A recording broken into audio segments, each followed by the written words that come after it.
Hello viewers, स्वागत है आप सभी का हमारे चैनल ज्योतिष ज्ञान में। आज की वीडियो एक स्पेशल वीडियो है। आज हम ज्योतिष शास्त्र में नव ग्रहों में अपनी एक अलग इम्पॉर्टेंस रखने वाले मायावी और छाया ग्रह राहु और केतु के बारे में बात करने वाले हैं।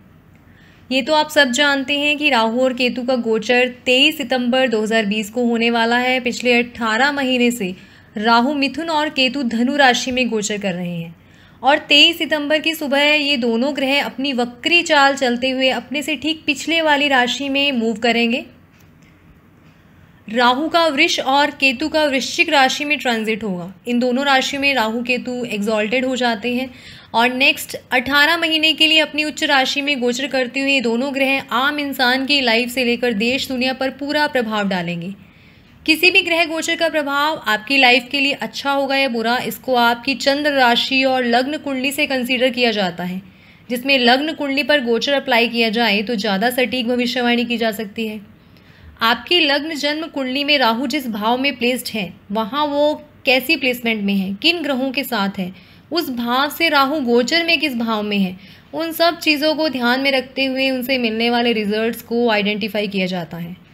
इन दोनों ग्रहों का गोचर में फल अलग अलग तरीके से मिलेगा, पर वो लोग जिनकी कुंडली में राहु या केतु की महादशा, अंतर्दशा या प्रत्यंतर दशा चल रही है, उनके लिए 23 सितंबर का राहु केतु का राशि परिवर्तन खास रहने वाला है, एक खास प्रभाव डालने वाला है। सो राहु केतु और इसके गोचर फल को लेकर अगर आपके मन में कोई भी सवाल है तो आप वीडियो के नीचे डिस्क्रिप्शन बॉक्स में दिए गए लिंक्स पर क्लिक करके डायरेक्ट कॉल पर कनेक्ट हो सकते हैं और अपनी कुंडली विश्लेषण करवाते हुए इन दोनों ग्रहों की प्लेसमेंट और गोचर स्थिति को समझकर इसके शुभ अशुभ प्रभाव से बचने के उपाय जान सकते हैं।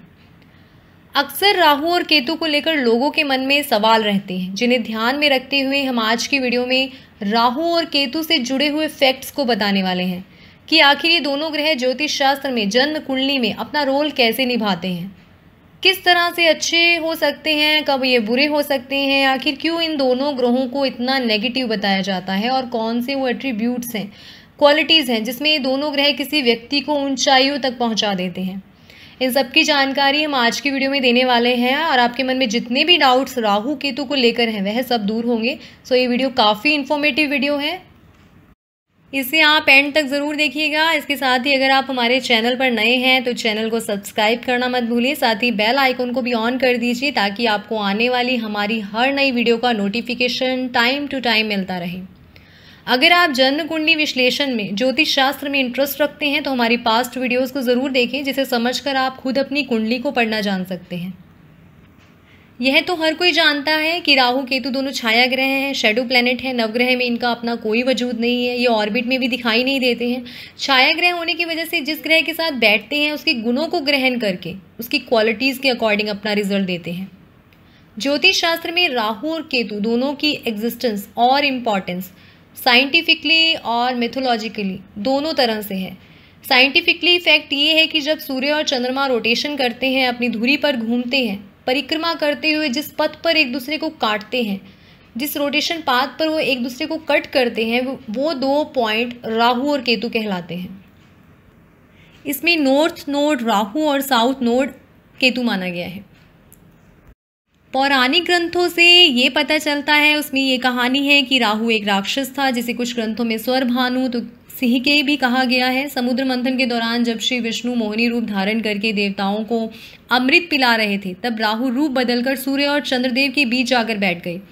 सूर्य चंद्रमा को राहु पर शक हो गया, उन्होंने तुरंत भगवान विष्णु को ये बात बताई। भगवान विष्णु ने तुरंत अपने सुदर्शन चक्र से राहु का धड़ शरीर से अलग कर दिया, लेकिन तब तक देर हो चुकी थी। अमृत अपना काम कर चुका था और अमृत पीने के बाद राहु अमर हो गए, जिसके सिर को राहु तो धड़ को केतु का नाम दे दिया गया। शिवजी के द्वारा राहु केतु को छाया ग्रहों की उपाधि दी गई और इस तरह सूर्य चंद्र मंगल बुध बृहस्पति शुक्र शनि के साथ राहु केतु को स्थान मिला और राहु और केतु देव को मिलाकर नवग्रह हुई। इन्हीं नवग्रहों का प्रभाव व्यक्ति के जीवन और उससे जुड़ी हर चीज़ पर पड़ता है। सूर्य और चंद्रदेव ने राहु केतु के रूप बदलने का जो सच बताया था, उस वजह से राहु केतु सूर्य और चंद्रमा से अपनी शत्रुता खास दिखाते हैं, मौका मिलते उस पर ग्रहण भी लगा देते हैं। कुंडली में राहु केतु सूर्य और चंद्रमा के साथ प्लेस्ड होकर ग्रहण दोष बनाते हुए अपना नेगेटिव इम्पैक्ट डालते हैं। ज्योतिष में राहु और केतु की टेंडेंसी, नेचर, क्वालिटीज़ और कारकत्व की बात करें तो ये दोनों ग्रह दिखने में धुएं के समान धब्बों वाला और मलिन छाया ग्रह माना गया है। ये दोनों रहस्यवादी ग्रह हैं, क्रूर हैं, पापी ग्रह हैं। जिस तरह हर ग्रह का अपना कारकत्व होता है, सूर्य आत्मा है तो चंद्रमा मन, और राहु और केतु उसी आत्मा और मन का रहस्य है, सीक्रेट है। इसलिए इन दोनों ग्रहों का संबंध पूर्व जन्म से भी बताया गया है। भले ही इनका कोई अपना भौतिक अस्तित्व नहीं है, पर फिर भी ये सभी ग्रहों के फलों को प्रभावित करते हैं। ज़्यादातर किसी व्यक्ति के जीवन और कुंडली में बुरा प्रभाव इन दो ग्रहों के कारण आता है। किसी भी चीज़ को, छोटी सी चीज़ को बढ़ा देना, गलत काम और पाप प्रभाव इन दोनों ग्रहों की विशेषता है। कभी कभी यह व्यक्ति को लाभ और सक्सेस भी देते हैं तो उसका तरीका उल्टा होता है, यानी धन भी देंगे तो सही रास्ते से नहीं। राहु केतु के गुण एक जैसे ही होते हैं, पर सबसे बड़ा डिफरेंस दोनों में ये है कि राहु एक भौतिकवादी ग्रह है, एक ऐसा ग्रह जो आपको सांसारिक सुख में इन्वॉल्व करेगा, मौज मस्ती ऐश आराम की ओर मोड़ेगा। पर केतु स्पिरिचुअलिटी का कारक है, यानी किसी व्यक्ति को सोसाइटी से दूर लेके जाता है, उसे धर्म से जोड़ता है। ये सब केतु का काम है। केतु को मोक्ष और मुक्ति का कारक भी कहा गया है। इसके शुभ प्रभाव से व्यक्ति धर्म के रास्ते पर चलने वाला, रिलीजियस बनता है। राहु से इंटेलिजेंस देखी जाती है, केतु से डीप नॉलेज देखी जाती है। अगर एक व्यक्ति इंटेलिजेंस डिपार्टमेंट में है तो वो राहु की कृपा होगी, और अगर कोई धर्मगुरु, धार्मिक संस्थान का प्रधान है, तंत्र मंत्र, योग, ज्योतिष, रिसर्च फील्ड से जुड़ा है, तो समझे वहाँ केतु का इम्पैक्ट है। Rahu foreign travel, overseas visit, politics, film industry, acting, share market से जुड़ा ग्रह है। क्योंकि राहु ने रूप बदलकर अमृत का पान किया था, इसलिए एक्टिंग का फील्ड हो या पॉलिटिक्स हो, दोनों में अगर कोई अच्छी सफलता प्राप्त करता है तो वह राहु की वजह से करता है। जन्म कुंडली में राहु अच्छा प्लेस्ड हो तो जो काम को छल छपट से किया जाता हो उसमें ये सक्सेस देता है। किसी भी इवेंट को अचानक घटित कर देना, किसी भी घटना का घटित होना, वो भी अचानक और बड़ा रूप ले लेना, ये राहु का काम है। जैसे कि कोरोना वायरस, जो कि अचानक आने वाली बीमारी है, इसका किसी को कोई आइडिया नहीं था। इसके पीछे राहु और उसका गोचर भी जिम्मेदार है। राहु ड्रग्स, पॉइजन और वायरस का कारक है। कोरोना बीमारी एक वायरस के द्वारा फैल रही है और ये विदेश से आई बीमारी है, और विदेशी मामले राहु के अधिकार में आते हैं। राहु सोसाइटी की illegal activities, NCDEX, share market, gambling, इन सबको बढ़ावा देता है। किसी को अचानक लॉटरी निकल जाना, अचानक धन संपदा मिल जाए, राजनीति में अचानक ऊंचा पद मिल जाए, तो ये सब कुंडली में राहु की शुभ स्थिति का परिणाम है। राहु और केतु सेपरेटिव टेंडेंसी के ग्रह हैं, ईगो के कारक हैं। सो कुंडली में अगर ये खराब प्लेस्ड हो, दशा अंतरा में आए, तो जीवन के हर फील्ड में ये नेगेटिव इम्पैक्ट देते हैं। व्यक्ति को एक अजीब सा डर, चिंता, बेचैनी बनी रहती है। फाइनेंशियल क्राइसिस हो, आर्थिक तंगी हो, मैरिटल लाइफ में प्रॉब्लम हो, वो सब राहु के कारण है।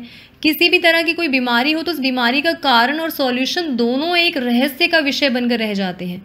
राहु केतु से जुड़ने वाली बीमारियों में सबसे खास बात यह है कि इनका रीज़न और सॉल्यूशन कभी कभी डॉक्टर को भी समझ में नहीं आता। राहु को ड्रैगन्स हेड और केतु को ड्रैगन्स टेल कहा गया है। सो राहु शरीर का ऊपरी हिस्सा है, राहु सिर है तो केतु का सिर नहीं है। माइंडलेस प्लैनेट होने से बॉडी के नीचे के हिस्से को केतु कंट्रोल करता है, इसलिए राहु का स्थान मुंह के अंदर माना गया है। एक खराब राहु किसी व्यक्ति की वाणी को बिगाड़ देता है, बुद्धि को पूरी तरह से नेगेटिव कर देता है, कंसंट्रेशन पावर को वीक कर देना और व्यक्ति का किसी भी काम में फोकस नहीं कर पाना बुरे राहु के परिणाम है। केतु अगर खराब हो तो व्यक्ति को नज़र दोष बहुत लगता है, बहुत जल्दी उसको नज़र लगती है। इसके अलावा डिजीज़ में urine infection, skin problem, kidney stone की प्रॉब्लम, स्पाइनल कॉर्ड से जुड़ी प्रॉब्लम, ये सब डिजीज़ केतु देता है। प्रोफेशन पर राहु केतु का इम्पैक्ट हो तो राहु व्यक्ति को टेक्नोलॉजिकल बनाता है। अच्छा Rahu computer, electronics, communication, politics, acting, film industry, glamour की दुनिया में नेम और फेम देता है। केतु अच्छा हो तो व्यक्ति का अच्छा रिसर्चर, टीचर, एस्ट्रोलॉजर, धर्मगुरु बनता है। बहुत सी गूढ़ विद्याएं, गुप्त ज्ञान, सीक्रेट्स, तंत्र मंत्र का जानकार होता है। राहु का प्रभाव व्यक्ति को बहुत सी लैंग्वेज का जानकार बनाता है। सो राहु केतु दोनों शुभ हो जाएं, एक साथ दोनों अच्छे कुंडली में प्लेस्ड हो तो व्यक्ति धनवान और स्पिरिचुअल दोनों होता है। अगर दोनों अच्छे ना हो तो मन में डाउट रहना, नेगेटिव इमेजिनेशन आना, चीज़ों को छुपाना, डबल कैरेक्टर, झूठ बोलना, बिना कारण लोगों को परेशान करना, ये सब राहु केतु के क्वालिटीज़ हैं। राहु को शनिवत कहा गया है, यानी अकेला राहु कुंडली में शनि के प्रभाव देता है, और केतु को कुजवत कहा गया है, यानी मंगल का प्रभाव होने से केतु किसी भी व्यक्ति को बहुत ही साहसी और पराक्रमी बनाता है। केतु बुरा हो तो व्यक्ति की थिंकिंग प्रोसेस बहुत डाउन हो जाती है और सुसाइड तक की नौबत भी ला देता है। राहु केतु आपकी लाइफ को कैसे प्रभावित करेंगे, ये सिर्फ आपकी कुंडली में इन दोनों ग्रहों की प्लेसमेंट पर डिपेंड करता है। राहु केतु की अपनी कोई राशि नहीं होती, ना ही कुंडली में इन्हें किसी भाव का कारकत्व मिला हुआ है। कुंडली में जिस भाव, राशि, नक्षत्र और जिन ग्रहों के साथ ये बैठते हैं, जिन भी ग्रहों की दृष्टि इन दोनों ग्रहों पर पड़ती है, उसी हिसाब से ये व्यक्ति के भाग्य और जीवन पर प्रभाव डालते हैं। अगर राहु केतु आपकी कुंडली में शुभ भाव में शुभता लिए हुए हैं तो ये उस भाव से जुड़े शुभ फलों में बढ़ावा कर देंगे, बढ़ोतरी कर देंगे। उच्च ग्रह के साथ प्लेस्ड होकर उसके ग्रह की पॉजिटिविटी को इंक्रीज कर देंगे। अगर नीच और मारक ग्रह के साथ बैड प्लेसमेंट में हो तो नेगेटिव रिजल्ट देंगे। यानी इस ग्रह का हर किसी की ज़िंदगी पर अलग अलग प्रभाव पड़ता है। अपनी दशा महादशा में राहु केतु ज़्यादातर बुरे रिजल्ट ही देते हैं। 10% चांस होते हैं जब इनकी दशा महादशा में किसी को कोई सफरिंग और दुख नहीं होता और ये शुभ फल दे पाते हैं। पर 90% केसेस में हमने कुंडली स्टडी करते हुए पाया है कि दोनों ग्रह व्यक्ति को टेंशन और नेगेटिविटी अपनी दशा में, अपने महादशा अंतरदशा में जरूर देते हैं। सो कुंडली में राहु केतु अच्छी और बुरे होकर व्यक्ति को राजा से रंक और रंक से राजा बनाने की पावर रखते हैं। जिंदगी में राहु केतु का अशुभ प्रभाव पूरी तरह से व्यक्ति को नास्तिक से लेकर पागल तक बना देता है। पर यह डिपेंड करता है कि राहु आपकी कुंडली में कितनी डिग्री का है, इससे पीड़ित ग्रह किस भाव में कितना कमजोर है। डिग्री वाइज वीक और स्ट्रॉन्ग राहु शुभ और अशुभ होता है और जीवन में कई तरह की परेशानियों का वजह बनता है, तो कभी ज़बरदस्त फ़ायदा भी दे देता है। राहु के लिए कहा गया है कि राहु अगर बिगड़ जाए तो नरक सी जिंदगी बना देता है और सुधर जाए तो ताज भी पहना देता है। इसीलिए कहा गया है कि राहु जिसे मारे तो फिर उसे कौन तारे, और राहु जिसे तारे तो फिर उसे कौन मारे। राहु अगर खराब फल दे तो कोर्ट केसेस में फंसवाता है, बिना बात की मानसिक परेशानियों में उलझा देता है। और राहु का शुभ प्रभाव हो तो व्यक्ति को बहुत सारा पैसा और राजनीति में मान सम्मान के साथ उच्च पद, हाई लेवल की पोस्ट, शानो शौकत देता है। इस तरह से राहु केतु छाया ग्रह होकर नवग्रहों में सबसे शक्तिशाली ग्रह हैं। आज के टाइम में जब मटेरियलिस्टिक थिंग्स की वैल्यू होने से इस वर्ल्ड में राहु केतु ग्रहों का प्रभाव सबसे ज़्यादा है। ये तो सब जानते हैं कि सूर्य से लेकर राहु केतु तक सभी ग्रह का किसी राशि में ट्रांजिट करने का एक फिक्स टाइम पीरियड होता है। चंद्रमा 2.25 दिन में एक राशि से दूसरी राशि में मूव करता है और सूर्य, मंगल, बुध, शुक्र का 30 से 45 दिन तक का ट्रांजिट टाइम होता है। यानी इन 5 ग्रहों का ट्रांजिट बहुत कम समय के लिए प्रभाव देगा। पर राहु, केतु, शनि और गुरु, ये 4 ग्रह ऐसे हैं जो एक लंबे टाइम के लिए एक राशि में रहते हैं। गुरु 13 महीने और शनि धीमी चाल चलते हुए 2.5 साल तक एक राशि में रहते हैं। मंगल, बुध, गुरु, शुक्र और शनि वक्री और मार्गी होने की वजह से अपने फिक्स टाइम से ज़्यादा टाइम भी राशि में रहते हैं। पर राहु और केतु कभी मार्गी नहीं होते, ये हमेशा वक्री चलते हैं। इसलिए वक्री और धीमी चाल से एक राशि में लंबे समय तक रहते हुए कॉन्टिन्यूसली एक व्यक्ति की लाइफ पर अपना प्रभाव बनाए रखते हैं, जिस वजह से राहु केतु का राशि परिवर्तन और गोचर फल इम्पॉर्टेंट माना गया है। अगर ये दोनों ग्रह आपकी कुंडली में अशुभ योग बना रहे हों और राहु की दशा महादशा चल रही है तो गोचर में ये आप पर बुरा प्रभाव दे सकता है। जिस भाव में ये प्लेस्ड है उस भाव से जुड़ी चीज़ों में दिक्कत और परेशानियां दे सकता है। पर अगर ये दोनों ग्रह अच्छे हैं, शुभ योग में हैं, तो गोचर में भी अच्छा प्रभाव देते हुए उस भाव को लेकर अच्छे फल देंगे। जिस भाव में ये प्लेस्ड होते हैं उस भाव को लेकर ये अच्छे फल देते हैं। सो आज हमने राहु केतु की सिग्निफिकेंस और क्वालिटीज़ को बताया कि आखिर क्यों और किस वजह से कुंडली में ये दोनों ग्रह खास माने गए हैं। पर इसके अलावा कुंडली में राहु केतु बाकी ग्रहों के साथ मिलकर कौन कौन से योग बनाते हैं, दशा महादशा में ये दोनों ग्रह अपना फल कैसे देते हैं और गोचर में रहते हुए किस भाव के रिजल्ट कितने स्ट्रॉन्ग होकर दे पाते हैं, इन सब पॉइंट्स को हम कुंडली एग्जाम्पल्स के साथ अपनी आने वाली वीडियोस में डिस्कस करेंगे। So stay tuned and keep watching and I hope आपको आज की वीडियो इन्फॉर्मेटिव लगी होगी। आज की वीडियो पसंद आई हो आपको तो इसे लाइक और शेयर ज़रूर करें। ज्योतिष को लेकर कोई भी सवाल हो, सजेशन हो तो कमेंट बॉक्स में कमेंट करके पूछ सकते हैं, बता सकते हैं। For daily astrological updates and remedies you can follow us with our Facebook page Jyotish Gyan. For call consultation and video conference you can connect on website और mail us on our Gmail ID। ये सारे links आपको channel की community wall और description box में मिल जाएंगे। सो मिलते हैं अपनी नेक्स्ट वीडियो के साथ। धन्यवाद।